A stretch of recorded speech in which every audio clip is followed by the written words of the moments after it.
প্রায় 40 বছর যাবৎ এটা নিয়ে আমাদের সমস্যা চলছিল। এখন মণ্ডল সভাপতিরা সবাই আসার পরে এবং আমাদের সাংবাদিক ভাইয়ারাও আসছে, তারা আমাদের সঙ্গে সহযোগিতা এবং কোঅপারেশন করার পরে শৈলেন বাবুর সঙ্গে আমরা কথা বলছিলাম ওনার মিসেজের সঙ্গে। ওনার মিসেজে বলছিল যে আমরা বহুত আগে এটা সম্বন্ধে আমরা ভাঙতে পারতাম না, আমরা যেটা আছে এটাই হইবে। তার জন্য আমরা এখন কী করুন, পাড়ার সবাই একজুট হইয়া এখানে আমরা এখন সমালোচনা বলতে আলাপ আলোচনার মাধ্যমে আমরা শুরু করলাম। আমাদের নিউ কাউন্সিলর আছে, কাউন্সিলরের বাড়ির এদিক থেকে ড্রেনটা ক্রস কইরা আমরা এদিকে নিতেছি। আর তাদের যে আউটলাইন হইব, তাদের আউটলাইনটা আমরা পাড়ার আলাপ আলোচনা ক্রমে টোটালি বন্ধ করা হবে।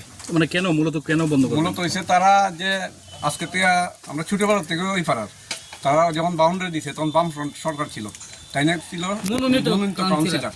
হ্যাঁ, তাই না কারোর কথা না শুন না বা কোনো নিয়ম না মানি না, তাই না রাস্তার মানে সরকারি জায়গা জবরদস্তি মধ্যেই ওয়াল তুলে দিছে।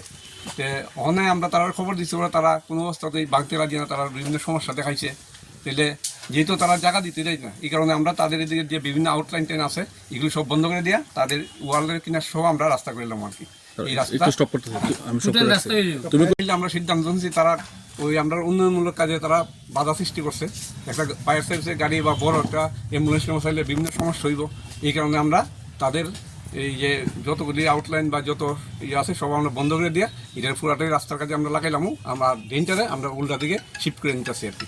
এটা কোন জায়গাটা? এটা এনপিসি ভাড়া কোয়ায় 11 নম্বর ওয়ার্ড 22 নম্বর বুথ। ঠিক আছে, বলবেন গোটা বিষয় নিয়ে। অ্যাকচুয়ালি বিষয়টা হচ্ছে কি, যে আমাদের যে অফিসটিলা যে এলাকাটা, এখানে দীর্ঘদিন যাবৎ এখানে একটা জলের নিষ্কাশনের সমস্যা ছিল। এই এলাকার মানুষের দীর্ঘদিনের দাবি, এটা প্রায় 30 থেকে 40 বছর যাবৎ এলাকার মানুষ একটা দাবি করে আসছিল যে এই এলাকার মধ্যে একটা পাকা ড্রেন করার জন্য। কিন্তু দীর্ঘদিন দাবি করার পরও এটা দাবি এলাকার মানুষের দাবি এখানে পূর্ণ হয়নি। তো এখন আমাদের সরকার যখন এই রাজ্য ক্ষমতা এলেন, এই এলাকার মানুষ আমাদের সরকারের